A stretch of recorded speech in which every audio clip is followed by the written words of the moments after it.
comment was made by me is you can't be profitable at $75 time and material. You just can't. No matter what you do on the billing side of things, you're just not going to be able to bill enough dollars at that rate to cover your overhead, training, hiring a tech, tools, depreciation of the vehicle, all the different stuff with taxes and, all of it that attaches to running a service company, let alone marketing and finding new customers. And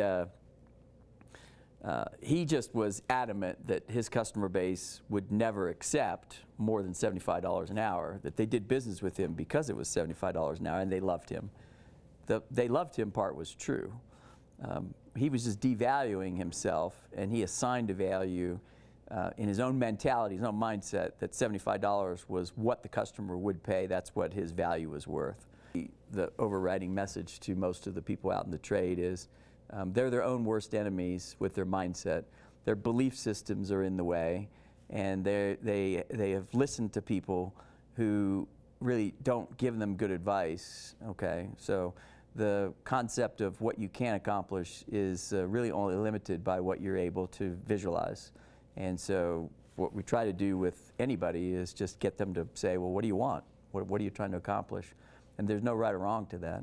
It really comes down to just understanding, all right, now I've got to chop wood, now I've got to do the work. Now I've got to figure out how to actually solve the problems. And the solutions are out there. Like there are thousands of solutions to any problem. You used to tell me all the time that don't make the decision for customers. Let the customer make the decision for themselves. Give them the discussion. Let them be informed and make a decision. He's like, I'm going to start selling high-efficiency air conditioners up here in Montana. He's like, nobody sells 19s or 20 air conditioners, SEER ratings up here. And I'm like, well, you should just offer it. I'm like, you may sell some, you may not, but let the customer make that choice. So he put together his credibility book. He put together his price book, which is similar to what we've talked about.